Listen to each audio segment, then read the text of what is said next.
हमारे साथ आज तक पर लाइव जुड़ रहे हैं। अश्विनी जी, बहुत स्वागत है आपका आज तक पर। अश्विनी जी, सबसे पहले तो आज आपने एक इमोशनल अपील अपने प्रेस कॉन्फ्रेंस के जरिए भी छात्रों को की है। मैं चाहूंगी कि उसी से शुरुआत करें ताकि एक जांच के जरिए एक बेहतर निष्कर्ष बच्चों के भविष्य को लेकर निकले। इसके लिए आप क्या कहेंगे? देश भर में जो छात्र आपको सुन रहे होंगे, उसके बाद कई सवाल मैं आपके सामने रखूंगी। अश्विनी जी, मेरा छात्रों से अनुरोध है कि रेलवे ने जो ये परीक्षा की है, इसमें 1,25,00,000 एप्लीकेंट थे टोटल। परीक्षा एकदम ट्रांसपेरेंटली की गई, कहीं पर भी किसी भी जगह कोई कंप्लेंट नहीं आई। एक लंबा प्रोसेस होता है, इतनी बड़ी संख्या में अगर एग्ज़ाम करना है तो उसमें निश्चित तरीके से उसमें समय लगता है। और अब जब परीक्षा के रिजल्ट आए हैं तो एग्जैक्टली जिस तरह से नोटिफाई किया था उसके हिसाब से आए, लेकिन फिर भी छात्रों का एक जो कंसर्न है कि 20 गुने शॉर्टलिस्ट हुए परीक्षा के फर्स्ट स्टेज से सेकंड स्टेज के लिए। इसमें छात्रों का ये पॉइंट है कि जो छात्र एक से ज़्यादा कैटेगरी में शॉर्टलिस्ट हुए उनको केवल एक गिना जाए, ये मुद्दा है। इस मुद्दे को हमने एक कमेटी बनाई है, उस सीनियर ऑफिसर्स हैं, बहुत एक्सपीरियंस्ड लोग हैं जिन्होंने कई रिक्रूटमेंट्स किए हैं बड़े, तो वो इस कमेटी को एग्जामिन करेंगे। मेरा छात्रों से निवेदन है कि रेलवे आपकी अपनी संपत्ति है, इसको किसी भी तरीके से आप संभाल के रखें और किसी के भ्रम में न आए। हम लोग एकदम ट्रांसपेरेंटली आपके साथ हैं और जिस दिन से मुद्दा हुआ उसी दिन से ट्रांसपेरेंटली आपके साथ बात कर रहे हैं, एंगेज किए हैं। तो इसको एकदम इस मुद्दे को आप अपने तरीके से कमेटी के सामने फॉर्मली रखिए, कहीं पर भी कानून को अपने हाथ में मत लीजिए। ठीक है अश्विनी जी, आज तक कई जगहों पर इन छात्रों से बातचीत भी कर रहा है। अब छात्रों की तरफ से 3 बड़े सवाल हैं जो मैं आपके सामने रखना चाहती हूं, ताकि आप उसका जवाब देंगे तो जो छात्र हैं वो भी सुनेंगे, आश्वस्त होंगे। उनका कहना है कि सर 2019 में भर्तियां निकली, 2021 में जाकर एग्जाम हुआ, 2022 में जाकर नतीजे का भी पहला राउंड आया, उसमें भी अनियमितताएं हुई हैं और जांच कमेटी बैठानी पड़ी है।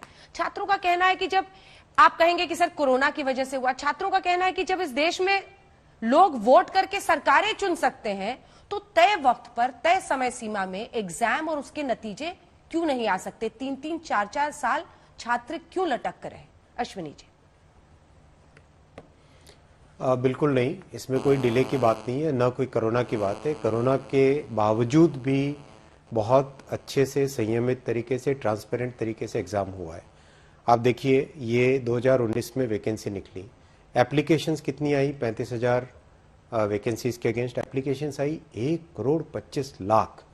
1,25,00,000 कोई छोटी संख्या नहीं होती।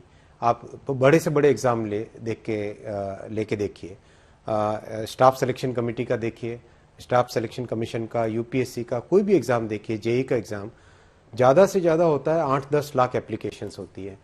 8-10 लाख एप्लीकेशंस का एग्जाम कराना और 1 करोड़ से अधिक का एग्जाम कराना बहुत बड़ा चैलेंज होता है। इट्स अ मेजर एक्टिविटी, और इस एक्टिविटी को ट्रांसपेरेंटली करना, जिससे कहीं पे कोई किसी तरह की अनियमितता ना हो, वो सब ध्यान में रखते हुए, इरेगुलरिटी न हो, वो सब ध्यान में रखते हुए एग्जाम कराया गया है। आज भी कोई एग्जाम पे किसी का क्वेश्चन मार्क नहीं है, सिर्फ क्वेश्चन मार्क ये है कि जितने शॉर्टलिस्ट किए उससे ज्यादा शॉर्टलिस्ट करने चाहिए। ठीक है, मैं उस पर भी आऊंगी सर। तीसरा सवाल मेरा वही है। अब दूसरा सवाल जो छात्रों की तरफ से मैं आपसे पूछ रही हूं वो ये है, उनका कहना है कि अभी तो पहला राउंड हुआ है सर, अभी 2 राउंड और होने, अगर मैं सही हूं तो 3 राउंड जो कि एग्जाम होने, तो ये अभी अनियमितताएं, अब जांच होगी, तो बड़ी वो फील कर रहे हैं कि वो ऐसी जगह पर लटक गए हैं जिससे उनको भविष्य में लग रहा है कि ये क्यों हो रहा है हमारे साथ। तो ये जो डिले, अब सोचिए सर कि 19 से लेकर अगर 24 तक खींच गया तो बहुत मुश्किल होगी उनके लिए। तो वो कह रहे हैं कि क्या कोई टाइमलाइन है जो आपने इस रेलवे भर्ती के लिए रखी है? बतौर रेल मंत्री आप इस पर क्या कहेंगे अश्विनी जी? कोई इसमें प्रश्न नहीं उठता, इतना खींचने की बात ही नहीं है। कहीं कमेटी के सामने एकदम एग्जैक्टली 3 वीक्स का टाइम दिया है, सबके सब लोग अपने पॉइंट्स, अपने कंसर्न्स पेश करें, फॉर्मली रखें। आरआरबी के जितने भी चेयरपर्सन्स हैं वो ऑलरेडी आज से एंगेजमेंट चालू कर दिए हैं, पहले भी एंगेज किए थे, लेकिन आज से फॉर्मली एंगेजमेंट चालू कर दिए कि आप अपनी ग्रीवेंसेस को फॉर्मली हमारे सामने रखो।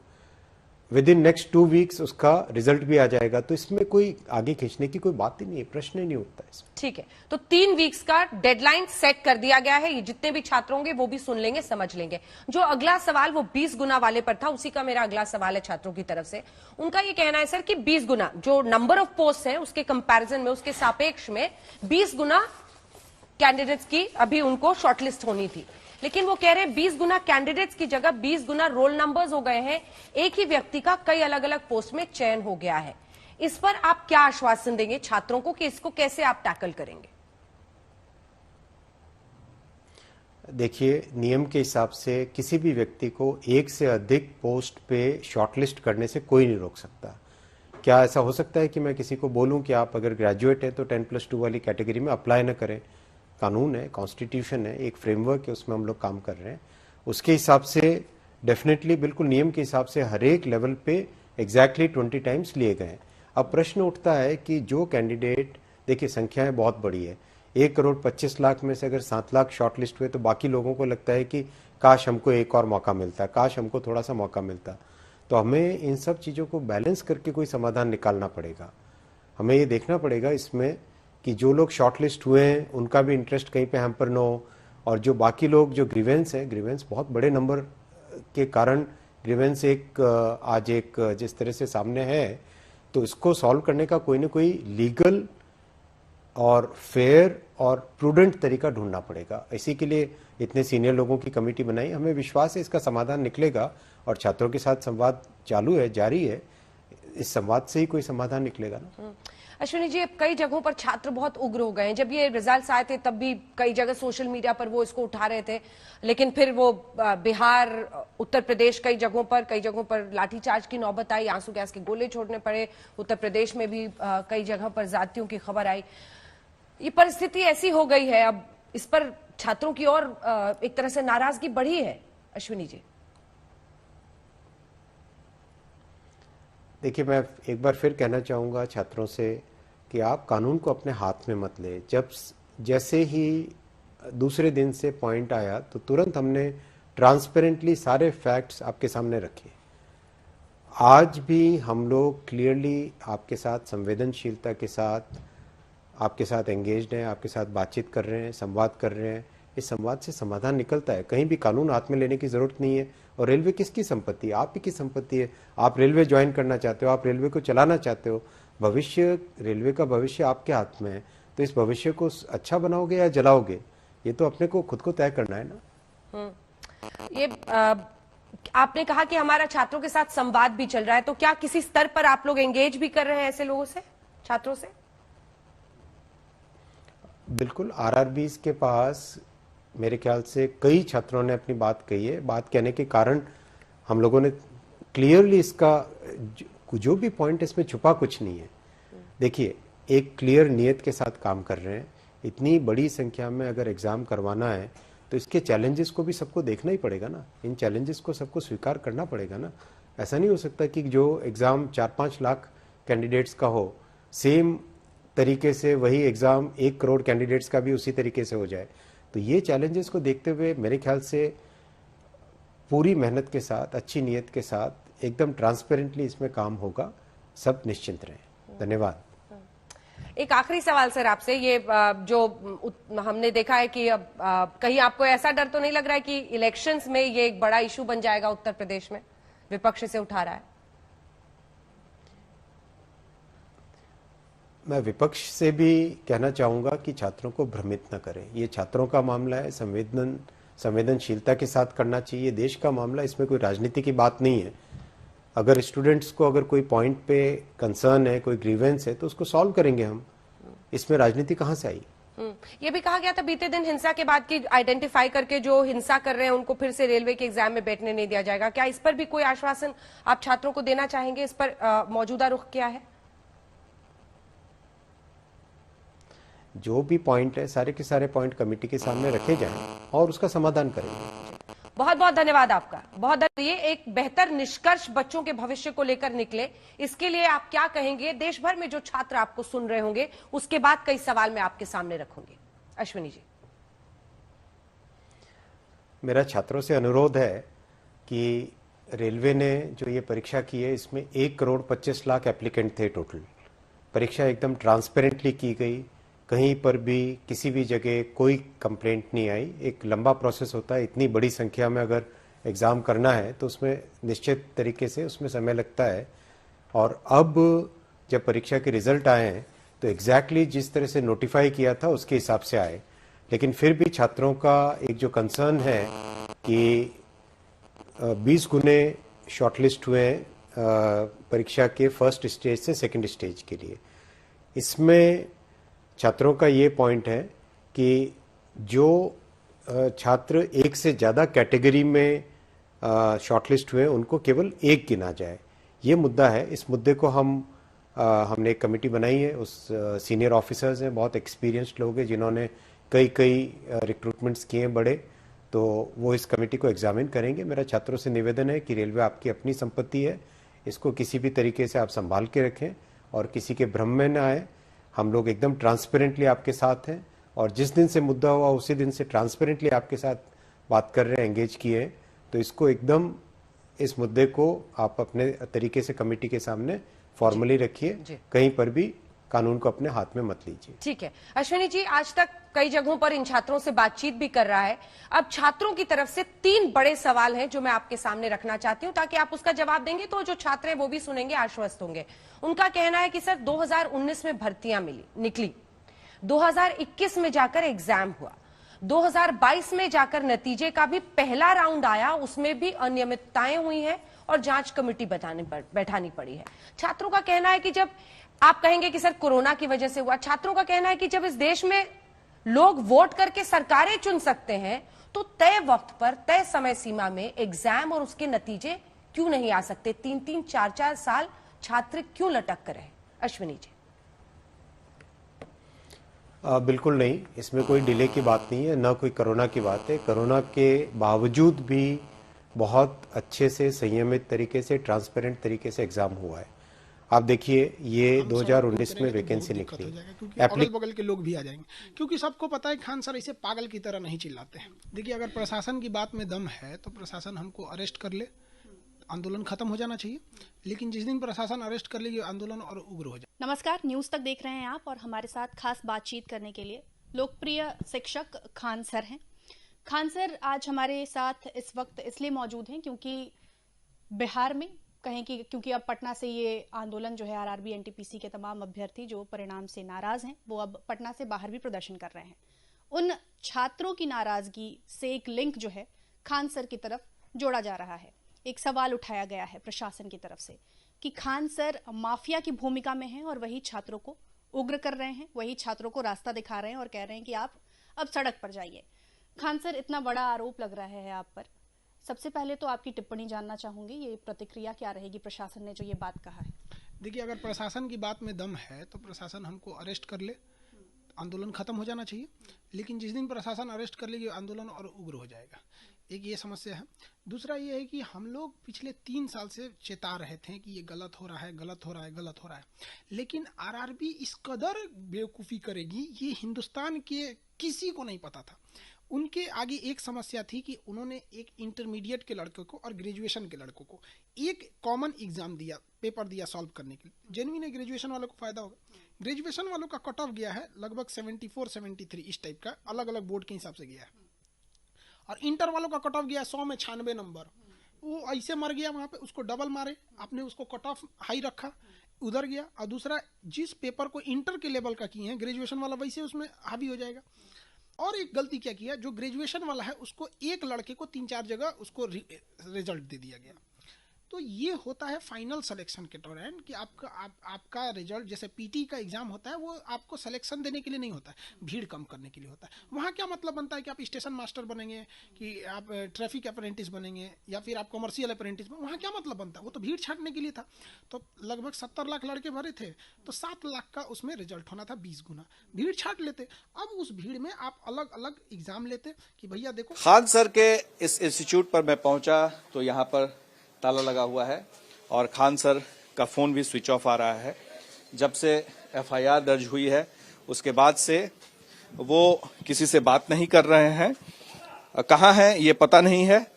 पुलिस ने जो एफआईआर में नाम दर्ज करके उन्हें नोटिस भी किया है, लेकिन आगे क्या हो रहा है ये जांच में पता चलेगा। हम पहुंचे हैं इसी हब में। ये जो पूरा इलाका है ये मुसल्लहपुर हाट, भिखना पहाड़ी, चारों ओर सिर्फ स्टूडेंट्स ही नजर आते हैं और स्टूडेंट्स जो है वो तैयारी करने आते हैं। बिहार के हर जिले से ही नहीं बल्कि देश के कई जगहों से भी आपको यहाँ पे स्टूडेंट मिल जाएंगे, क्योंकि यहाँ एसएससी की तैयारी, बैंकिंग की तैयारी, रेलवे की तैयारी, यूपीएससी, बीपीएससी, पीसीएस के तमाम जो परीक्षाएं हैं उसके लिए ये लोग आते हैं। हम बात कर रहे हैं कि जो इतना हंगामा हुआ, इस हंगामा के पीछे आप क्या देखते हैं? क्योंकि लोग कह रहे हैं कि खान सर इसके पीछे थे, उन्होंने लोगों को भड़काया। हमें लगता है ये रेलवे वाले या प्रशासन का अथी था जिम्मेदारी। जब वो फिजिकल मतलब ऑनलाइन पोस्टर कर ले, शांत रूम में बैठ के कर रहे ट्विटर पे, तो कोई इनमें तो कोई मतलब खोजने नहीं आया, तो मतलब एक भी जवाब नहीं आया। कोई भी मंत्री या कोई भी मतलब लेवल से किया गया, उसको कोई देखने वाला नहीं है। सब चीज आप कर रहे हैं कि हम ऑनलाइन कर रहे हैं। आजकल डिजिटल जमाना है, तो आप ऑनलाइन क्यों नहीं चेक कर रहे हैं? यहाँ विद्यार्थी क्या करेगा? कोई टीचर का इसमें रोल नहीं है। ये सब है आप रेलवे का जो भी है, इन लोग का एक पॉलिटिक्स है कि ऐसा करके टीचर को भड़काया जाएगा, टीचर को जेल किया जाएगा, फिर इन लोग इस चीज को बंद किया, मतलब ये र्यूमर होना बंद। पर आपका नाम क्या, आप कहाँ से आए हैं और कितने दिनों से यहाँ रह रहे हैं और क्या दिक्कत हो रही है? मेरा नाम हुआ सिट्टू कुमार, हम 7 साल से पटना में हैं। यहाँ दिक्कत कुछ नहीं है, वैकेंसी एक निकलती नहीं है। जो वैकेंसी निकलती भी है तो वो एक एग्जाम क्लियर करने में पूरा शुरू से लेकर लास्ट तक का उसका 4 साल 5 साल लगाया जाता है। तो दिक्कत ये भी है, और दिक्कत है कि हम लोग अभी जो लॉकडाउन आया है इससे गार्जियन का इनकम हम लोग का कुछ नहीं है। गार्जियन लोग खेती गृहस्थी करते हैं, हम लोग को 5,000 6,000 भेजते हैं। और यहाँ का आप रेंट जाके सुनिएगा लॉज ओनर से, तो एक रूम का एक छोटा रूम जिसमें एक बेड लगता है, हम लोग को थोड़ा सा स्पेस मिलता है खाना खाने के लिए, उसका रेंट है आपको मिनिमम 2500 2,000। उसी में हम लोग को सब 5,000 में सब चीज एफर्ट करना है। यहाँ आप सब्जी का रेट जाके पूछिए, यहाँ बगल में हाट है। फिर यानी आप लोग ये कहना चाहते हैं कि महंगाई, बेरोजगारी दोनों की मार है और ऊपर से पुलिस की भी मार है और नौकरी जो है उसमें कहीं कोई जगह नहीं है। सर हम लोग की आवाज कोई सुन भी तो नहीं पा रहा है सर। सबसे पहले हम लोग 8 मिलियन ट्वीट किए सर, एक 80 लाख कम नहीं होता है सर। और सर ये भी है कि नेशनल मीडिया भी नहीं दिखाती है सर। इतना कुछ हुआ तब एबीपी न्यूज, कोई भी न्यूज वाले हो सर, इसमें भले आप लोग को बुरा लगेगा, एबीपी न्यूज, एनडीटीवी, आज तक कोई भी हो, किसी मीडिया ने कवरेज नहीं किया सर। अगर आप लोग सपोर्ट में आते हैं ना सर, क्योंकि आप लोग को पूरा देश दुनिया देखता है सर, आप लोग आते तो ऑब्वियसली बात है सबको पता। अब अपनी बात क्या बताना चाहते हैं? बोल रहे सर, आज ये जो हुआ तो इतना बड़ा, आज ये जो हुआ तो इसके पीछे, प्रोटेस्ट के पीछे सब बोला जा रहा है कि सर कहाँ, तो कोई भी हम इंडिविजुअल किसी भी टीचर का नाम नहीं लेना चाहते हैं, लेकिन ज्यादातर बोला जा रहा है, लेकिन इसमें किसी भी टीचर का हाथ नहीं है। आज ये जो हुआ सर, ये 2 साल पहले होने वाला था, लेकिन लॉकडाउन की वजह से, कोरोना था, इसके वजह से हम लोग प्रोटेस्ट, ऑनलाइन प्रोटेस्ट कर रहे थे कि हम लोग का बात सरकार। बताया जा रहा है कि खान सर जो है वो वीडियो के माध्यम से, यूट्यूब के माध्यम से लड़कों को भड़का रहे थे और कह रहे थे कि संभल जाइए। हम देते हैं 1 मिनट सर, हेलो, इनका जवाब हम देते हैं। उनका तो वीडियो डिलीट कर दिया जो भी है, हम लोग पहले 8 से 10 मिलियन ट्वीट किए हैं, डिजिटल प्रोटेस्ट किए हैं, सरकार इस पे कोई सुनवाई नहीं किया, कोई रिस्पॉन्स नहीं दिया है। सर देखिए, सच का साथ देना, सच बोलना गलत है तो सच बोलेंगे, क्या समझे। और कभी भी जो उनका कोई भी ऑफिशियल वीडियो उठा के देख लीजिए, वो लड़कों को प्रोवोक नहीं कर रहे हैं आंदोलन के लिए, यहाँ तक कि वो समझा रहे हैं कि ऐसा करना गलत होगा। और हर एक वीडियो में उन्होंने शांति और जो अहिंसक मतलब ढंग से आंदोलन करने का। हिंसा भड़की कैसे, फिर किसने भड़काया? ये युवाओं के, यहाँ के प्रशासन भड़काया है। ये कहीं ना कहीं युवाओं के अंदर का जो क्रोध है ना सर, वो निकल के बाहर आया है, इसमें किसी का हाथ नहीं है। और हम लोग जो कहीं ना कहीं, जब हम लोग का लगता है क्या कि हिंसा, हम लोग विवश हो गए थे, हम लोग का कोई बात नहीं सुन रहा था। एक मजबूरी में कर रहे थे। वैकेंसी आता है और उसको 5 साल में क्लियर किया जाता है, ऐसा क्यों? चुनाव जब होता है तो एक बार में चुनाव में प्रधानमंत्री, हमारे मुख्यमंत्री चुन लिए जाते हैं, और हम लोग को ग्रुप डी लेवल का 2-2 एग्जाम दिया जाता है। ये कहाँ तक सही है? ये कहाँ तक सही है? हम ये बोलना चाह रहे हैं, आप 2 बार चुनाव करवाइए। ये जो चुनाव हो रहा है ना, अगर किसी नेता को बोलिए कि एक बार जो चुनाव हुआ इसमें आपका जीत तय नहीं हुआ, ये आपका प्री हुआ, आप एक बार फिर से मेंस दीजिए, फिर से मेंस दीजिए। जब एनटीपीसी और ग्रुप डी आया था तो 2019 में आया था, तो एनटीपीसी सीबीटी 1 तो हुआ, बट ग्रुप डी 24 दिन पहले एग्जाम से जो सीबीटी 1 होने वाला था, 24 दिन पहले एक नोटिस आता है कि उस सीबीटी 2 होने वाला है। तो कोई भी नोटिफिकेशन निकलता है उस समय कोई भी मतलब क्या लेवल से कैसे एग्जाम होता है वो पहले नोटिफिकेशन में रहता, मगर ये कोई 2 दिन पहले मतलब उस समय नहीं था। 2019 में ये नियम कोई नहीं था, मतलब से हम 2 बार एग्जाम लेंगे लेवल वाइज, पहले फर्स्ट तो देरी से एग्जाम और ऊपर से उसमें शर्तें नहीं का चेयरमैन का एक स्टेटमेंट आया, खान सर ने भी बताया था कि उन्होंने अपने बताया मीडिया में बात करते हुए कि हम उसमें अमेंडमेंट संशोधन नहीं कर सकते। जो नोटिफिकेशन एक बार निकल जाता है वो उसमें हम संशोधन नहीं कर सकते। 2019 में निकला था कि 20 टाइम्स कैंडिडेट को लेना लगता है कि आप लोग एक स्वर में बताइए। जब वो बोले कि संशोधन नहीं कर सकते हैं, 2019 का नोटिफिकेशन निकला था, 19 में ही ग्रुप डी आया था, लेकिन उसमें उन्होंने 2 दिन पहले नोट चेंज कर दिया। तो ये कैसे किया? एक मेरा यही सवाल है, आप सभी से सवाल है कि आप ये बताइए कि ये जो घटना हुई है, जो उपद्रव हुआ है पूरे बिहार में, तो इसके लिए कौन जिम्मेदार है? क्या आरआरबी या फिर खान सर? आरआरबी ने हम लोगों को विवश कर दिया ये करने के लिए। हम लोग 2 साल से ऑनलाइन प्रोटेस्ट कर रहे थे। क्या खान सर ने आप लोगों को प्रोवोक किया? खान सर या कोई सर ये कभी इंडिया का कोई सर, हम लोग आज जो लड़ रहे हैं हम लोग का ये हक है, हम लोग अपना हक के लिए कर रहे हैं। कोई टीचर ये नहीं बोला है कि आप लोग जाकर के बहुत दिक्कत हो जाएगा, क्योंकि अगल बगल के लोग भी आ जाएंगे, क्योंकि सबको पता है खान सर ऐसे पागल की तरह नहीं चिल्लाते हैं। देखिए, अगर प्रशासन की बात में दम है तो प्रशासन हमको अरेस्ट कर ले, आंदोलन खत्म हो जाना चाहिए। लेकिन जिस दिन प्रशासन अरेस्ट कर लेगी आंदोलन और उग्र हो जाए। नमस्कार, न्यूज तक देख रहे हैं आप, और हमारे साथ खास बातचीत करने के लिए लोकप्रिय शिक्षक खान सर हैं। खान सर आज हमारे साथ इस वक्त इसलिए मौजूद हैं क्योंकि बिहार में कहें कि क्योंकि अब पटना से ये आंदोलन जो है आरआरबी एनटीपीसी के तमाम अभ्यर्थी जो परिणाम से नाराज हैं वो अब पटना से बाहर भी प्रदर्शन कर रहे हैं। उन छात्रों की नाराजगी से एक लिंक जो है खान सर की तरफ जोड़ा जा रहा है। एक सवाल उठाया गया है प्रशासन की तरफ से कि खान सर माफिया की भूमिका में हैं और वही छात्रों को उग्र कर रहे हैं, वही छात्रों को रास्ता दिखा रहे हैं और कह रहे हैं कि आप अब सड़क पर जाइए। खान सर, इतना बड़ा आरोप लग रहा है आप पर, सबसे पहले तो आपकी टिप्पणी जानना चाहूंगी, ये प्रतिक्रिया क्या रहेगी प्रशासन ने जो ये बात कहा है? देखिए, अगर प्रशासन की बात में दम है तो प्रशासन हमको अरेस्ट कर ले, आंदोलन खत्म हो जाना चाहिए। लेकिन जिस दिन प्रशासन अरेस्ट कर लेगी आंदोलन और उग्र हो जाएगा। एक ये समस्या है। दूसरा ये है कि हम लोग पिछले 3 साल से चेता रहे थे कि ये गलत हो रहा है, गलत हो रहा है, गलत हो रहा है। लेकिन आरआरबी इस कदर बेवकूफ़ी करेगी ये हिंदुस्तान के किसी को नहीं पता था। उनके आगे एक समस्या थी कि उन्होंने एक इंटरमीडिएट के लड़कों को और ग्रेजुएशन के लड़कों को एक कॉमन एग्जाम दिया, पेपर दिया सॉल्व करने के लिए। जेन्युइन है, ग्रेजुएशन वालों को फायदा होगा। ग्रेजुएशन वालों का कट ऑफ गया है लगभग 74-73 इस टाइप का, अलग अलग बोर्ड के हिसाब से गया है। और इंटर वालों का कट ऑफ गया 100 में 96 नंबर। वो ऐसे मर गया वहां पे, उसको डबल मारे, आपने उसको कट ऑफ हाई रखा, उधर गया। और दूसरा, जिस पेपर को इंटर के लेवल का किए हैं ग्रेजुएशन वाला वैसे उसमें हावी हो जाएगा। और एक गलती क्या किया, जो ग्रेजुएशन वाला है उसको एक लड़के को 3-4 जगह उसको रिजल्ट दे दिया गया। तो ये होता है फाइनल सिलेक्शन के दौरान कि आपका रिजल्ट, जैसे पीटी का एग्जाम होता है वो आपको सिलेक्शन देने के लिए नहीं होता है, भीड़ कम करने के लिए होता है। वहाँ क्या मतलब बनता है कि आप स्टेशन मास्टर बनेंगे, कि आप ट्रैफिक अप्रेंटिस बनेंगे, या फिर आप कमर्शियल अप्रेंटिस बनेंगे, वहाँ क्या मतलब बनता है? वो तो भीड़ छाटने के लिए था। तो लगभग 70 लाख लड़के भरे थे, तो 7 लाख का उसमें रिजल्ट होना था 20 गुना। भीड़ छाट लेते। अब उस भीड़ में आप अलग अलग एग्जाम लेते कि भैया देखो ग्रेजुएशन वाला है वो हर एक फॉर्म को भर सकता है, अगर आप चाहते हैं सबका एग्जाम देना तो आप सबका एग्जाम दे दीजिए।